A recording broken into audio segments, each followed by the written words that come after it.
नमस्कार।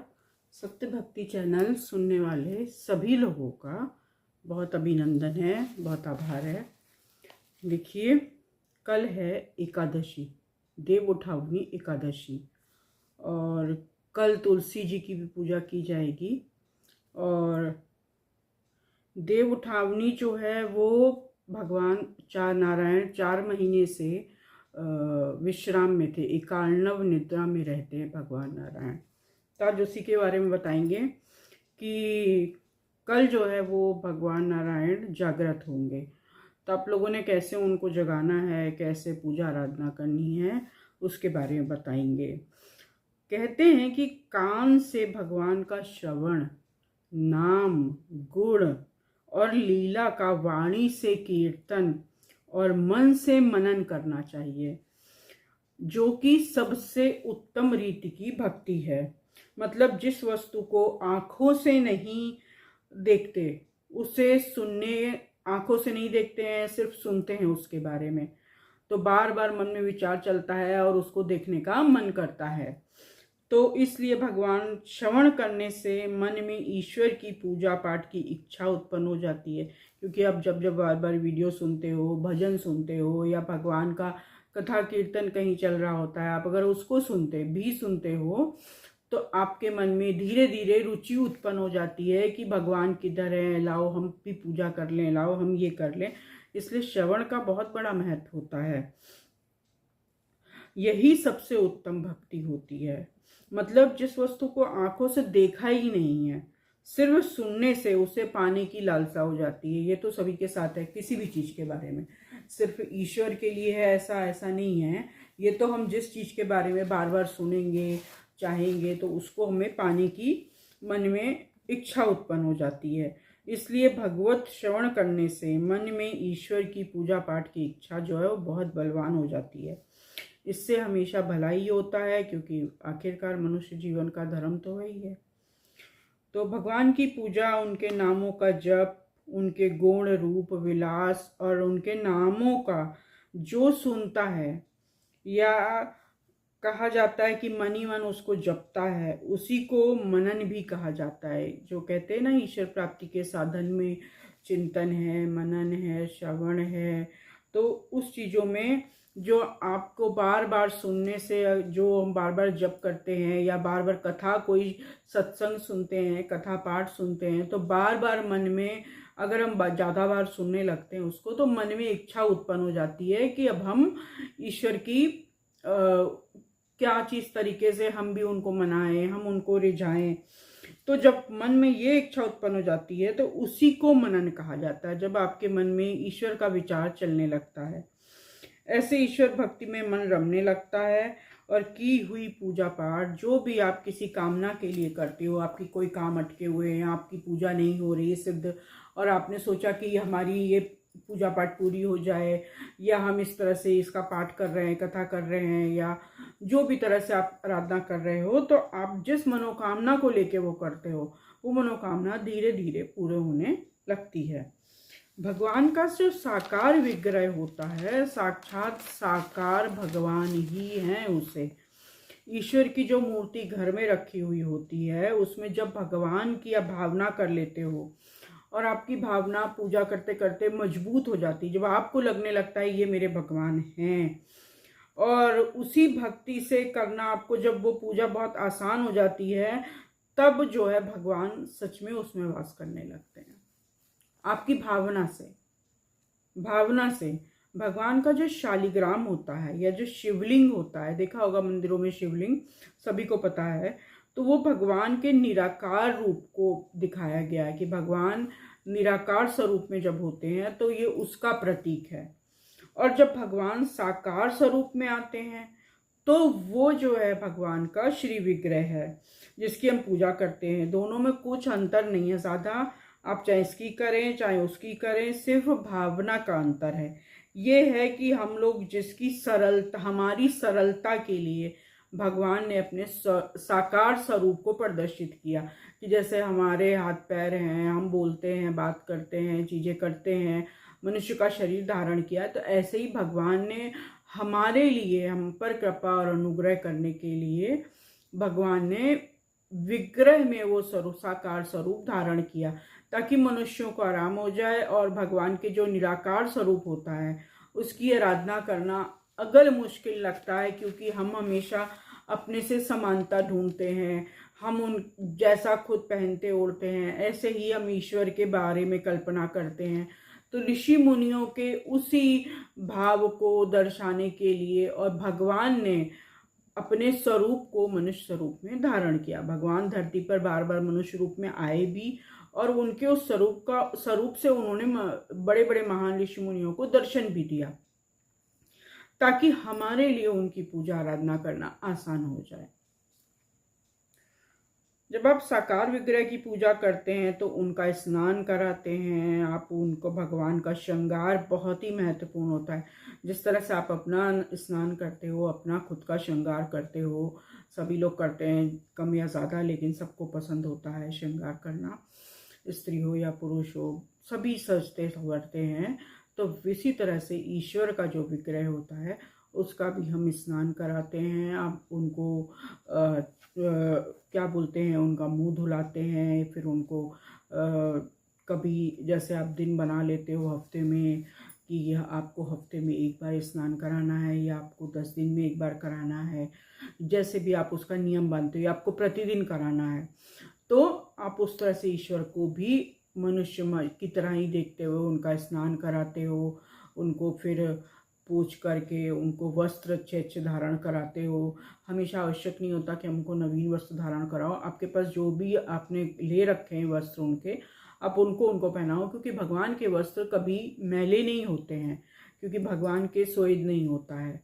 तो भगवान के वस्त्र कभी मैले नहीं होते हैं, कोई दुर्गंध नहीं होती, अनलेस कि उसके ऊपर बाहर की धूल मट्टी गर्दा कुछ आ जाए तो भगवान के वस्त्र मैले होते हैं, तब आपको उनको धोने की ज़रूरत होती है। अन्यथा आपको उन्हें आप चेंज कर सकते हो अपनी रुचि के अनुसार कि आज ये वस्त्र धारण कराए, आज वो वस्त्र धारण कराए। फिर आप भगवान को श्रृंगार कराते हो, उनको भी काजल और सभी प्रकार के श्रृंगार लगते हैं भगवान को। जो जो श्रृंगार हम करते हैं वही सब श्रृंगार भगवान को भी लगते हैं। फिर आप उनको आभूषण धारण कराते हो।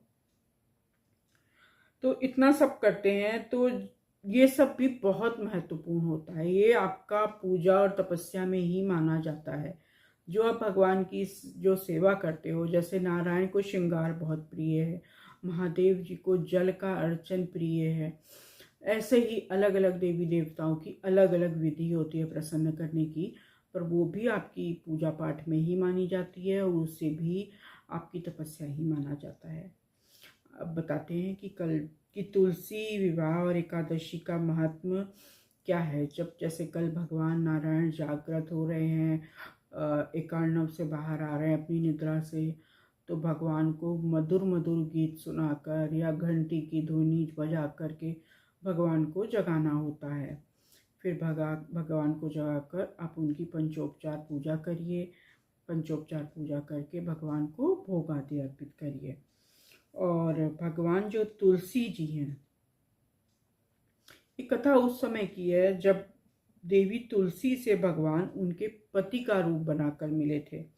एक बार जलंधर जो एक राक्षस थे, ये उस समय की बात है जब पुराने ज़माने में जब राक्षस धरती पे रहा करते थे, दैत्य और देवों का जब जिस जमाने में युद्ध हुआ करते थे, तो उस समय पे जलंधर नामक एक राक्षस थे जिन्हों देवताओं से बहुत ही चिढ़ थी, लेकिन उनकी पत्नी तुलसी बहुत ही साध्वी थी, पतिव्रता थी, और भगवान नारायण की बहुत भक्त थी और ईश्वर की बहुत पूजा आराधना करती थी। वे सभी देवताओं को बहुत कष्ट दे रहे थे। उनका नाम शंखचूर्ण भी है। तो वे जो है वो देवताओं को बहुत कष्ट दे रहे थे और सभी ने उन्हें मारने का बहुत प्रयास किया। भगवान के जितने भी विविध स्वरूप हैं, देवी माता, कालभद्र काली, काली, सबने उनको मारने का प्रयत्न किया। स्वयं नारायण ने उन्हें मारने का प्रयत्न किया, भगवान शिव ने भी प्रयत्न किया, लेकिन वो लोग सफल नहीं हो पाए, क्योंकि वो शिव का ही अंश थे, शिवांशी माने गए थे वो, तो उनके अंदर पावर बहुत थी। तो जो सब लोग थे वो भगवान विष्णु की पूजा करने लगे। जब उन्हें कहीं सफलता नहीं मिली तो भगवान विष्णु की आराधना करने लगे।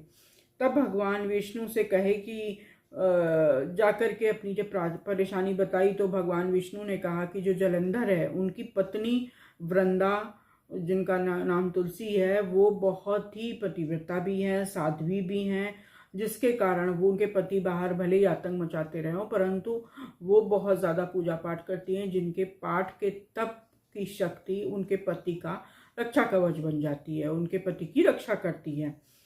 तो इसलिए अब उन्हें कोई मार नहीं पा रहा है। तब भगवान जो है शिव जी ने उनसे प्रार्थना करी कि देवताओं को उनसे मुक्त किया जाए।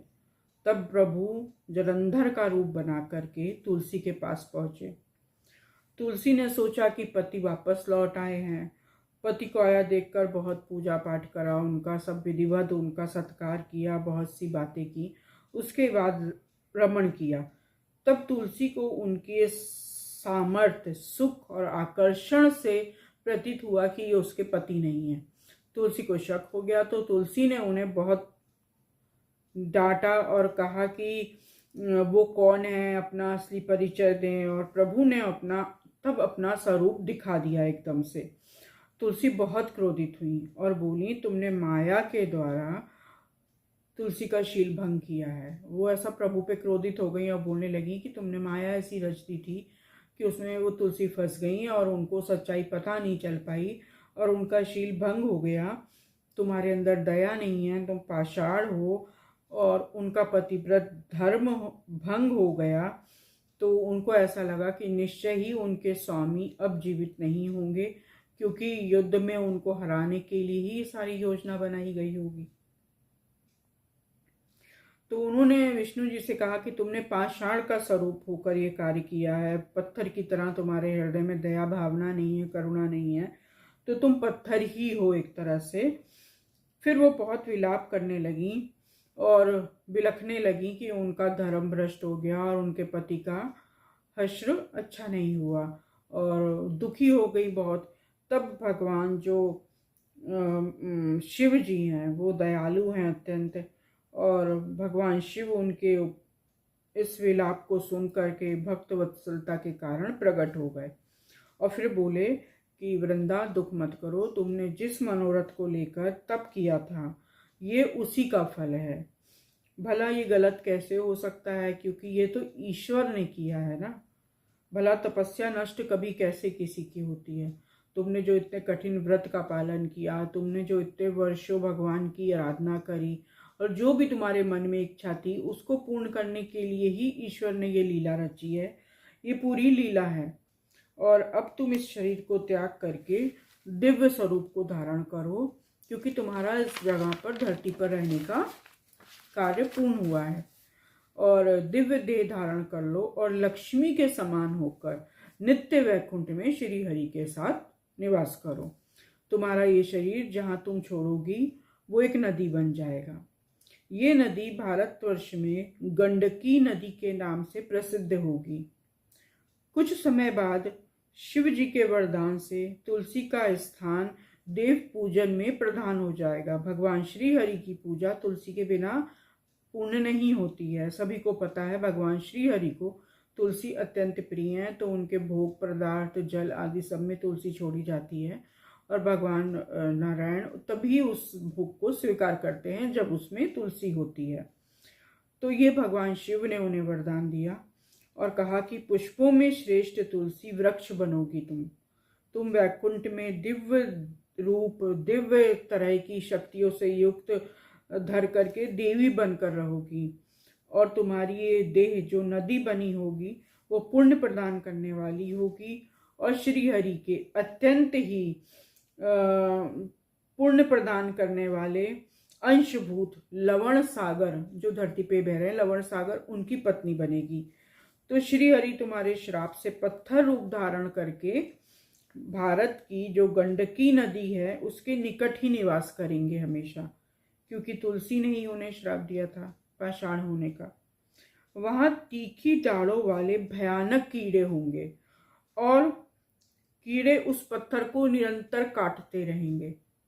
जो पत्थर भगवान नारायण का ही स्वरूप से वहाँ स्थित होगा, पाषाण वहाँ जो स्थित होगा, उसको भयंकर कीड़े निरंतर काटते रहेंगे, जिसके कारण उसके मध्य में चक्र का आकार बन जाएगा और तब वो अत्यंत पूर्ण प्रदान करने वाली शालिग्राम शिला बनेगी और वो बहुत पूजा के योग्य होगी और वो बहुत पवित्र होगी। और तब शालिग्राम तथा तुलसी का साथ रहना अनुकूल होगा धरती पर और बहुत प्रकार के पुण्यों का प्रदान करने वाला होगा। तो इस दिन शालिग्राम जी की पूजा की जाती है। भगवान नारायण के जो शालिग्राम स्वरूप हैं तुलसी जी के साथ, उनको रख करके उनकी पूजा की जाती है।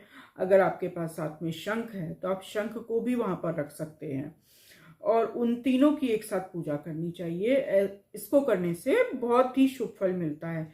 लेकिन अगर इनमें से आपके पास कोई एक चीज ना हो तो कोई वो नहीं है, आप भगवान का ध्यान करके आप पूजा को कर सकते हैं। इतना सब कहकर भगवान शिव अंतर्ध्यान हो गए। इसे सुनकर तुलसी बहुत खुश हुई और अपना शरीर त्याग कर दिव्य रूप धारण किया और भगवान विष्णु के साथ वैकुंठ चली गईं। उनके शरीर से गंडकी नदी बनी। भगवान अच्युत उसके तट पर शिला बन गए। जो शिला जल में गिरती है वो अत्यंत पुण्यकारक होती है और जो वहीं स्थल पर रह जाती है, गंडकी नदी के नजदीक में जितना भी स्थान है वहां पे जो शिला रह जाती है वो पिंगला कहलाती है और बहुत दुखकारक होती है। इसलिए कभी भी शालिग्राम जी जो होते हैं ना, वो जल के अंदर के हों तो ही उसको पूजा स्थान में रखना चाहिए और उन्हें ही पूजना चाहिए। आजकल लोग गोल पत्थर जो है वो कहाँ से ला रहे हैं, क्या है, शालिग्राम के नाम से उनको बेच रहे हैं, मिल रहे हैं वो दुकानों पर आप जब पूजा पाठ करते हो कई बार आपको लगता है कि आपने पूजा आराधना करी, आपको शुभ फल की प्राप्ति नहीं, क्योंकि आपको उसकी असलियत का नहीं पता। इसलिए कभी अगर आपको तीर्थ यात्रा का मौका मिले और आप कभी गंडकी नदी के तट पर जाओ तो आप वहाँ पर से अगर नदी में से निकला हुआ पत्थर लोगे जो स्वयं आपने अपनी आंख से देखा है तो वो ही ओरिजिनल शालिग्राम होता है। और जो बाहर मिल रहे होते हैं गोल पत्थर, ऐसे तो पत्थर बहुत जगह हैं, तो वो पत्थर जो बाहर मिल रहा है वो पत्थर का नाम मैंने भी बताया, उसको पिंगला नाम कहते हैं। तो वो पत्थर जो है वो अच्छा नहीं होता पूजा के लिए। कोई ऐसे उससे बहुत शुभ फलों की प्राप्ति नहीं होती है, बल्कि दुखी फल प्राप्त होते हैं। इसलिए कभी भी शालिग्राम जी ऐसे नहीं लेके रखना चाहिए। आपको क्या पता कि वो जल से निकाला गया है असलियत में कि नहीं। तो आप भगवान का ध्यान करें, उनकी पूजा करें। तुलसी जो चंदन, रोली, हल्दी, चावल तुलसी जी पर चढ़ाएं। भगवान शालिग्राम का ध्यान कर लें। अगर आपके पास शालिग्राम जी नहीं है, अब भगवान शालिग्राम जी का ध्यान कर लें, उनको भी सब चढ़ाकर छोड़ दें। शंख का ध्यान कर लें, उनको चढ़ाकर छोड़ दें। उसके बाद आप जो है तुलसी जी को मौली बांध दें और अगर आपके पास हो और आप अरेंज कर पाए तो आप तुलसी जी के ऊपर एक अच्छी सी चुनरी भी चढ़ा दें। और फिर आप 31 बत्ती के दिए बनाएं।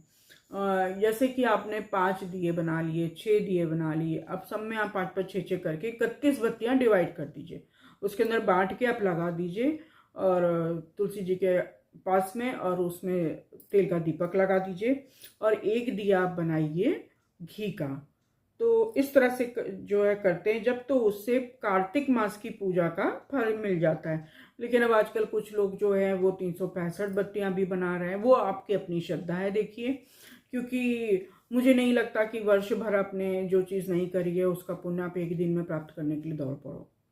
तो एटलीस्ट कार्तिक मास में ये इसलिए रखा गया विधान ताकि कार्तिक के महीने में आप तुलसी का दिया जलाते ही हो, लेकिन आप जिस दिन नहीं जला पा रहे हो या भूल गए हो, कभी किसी कारणवश आपने नहीं जलाया, तो भूल चूक माफ के लिए हम 31 दिया जलाते। बाकी आपकी मर्जी है, आप चाहो तो 365 भी जला सकते हो या जितने भी आपकी मर्जी हो, पर वैसे हम 31 ही बताते हैं। फिर माता को 1 लोटा जल अर्पित करें और खील बताशे जो आपने मंगा कर रखे थे दिवाली पर उनको भी माता को चढ़ाएंगे, शुभ होता है। और कुछ आपने अगर भोग रखा हुआ है, मिठाई है, फल है, और अपनी श्रद्धा अनुसार जो आपकी इच्छा है वो आप चढ़ाओ माता को भोग में और इस कथा का पाठ करें।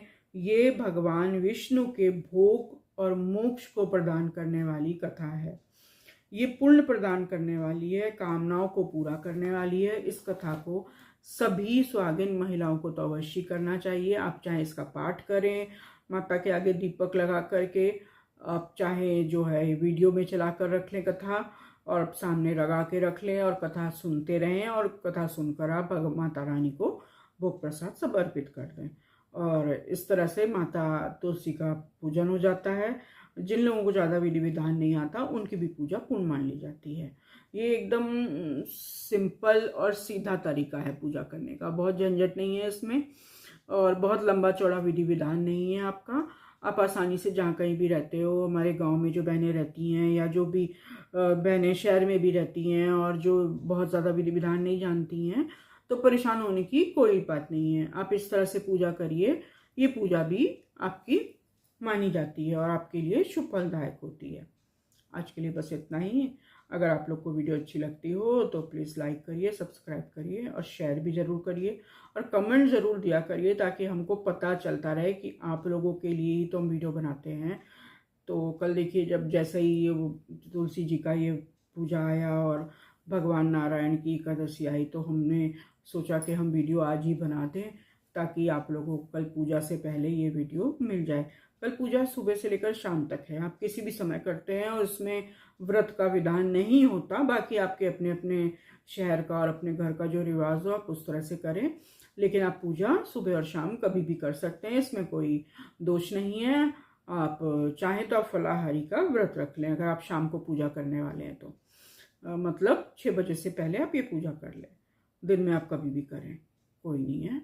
और नमस्कार।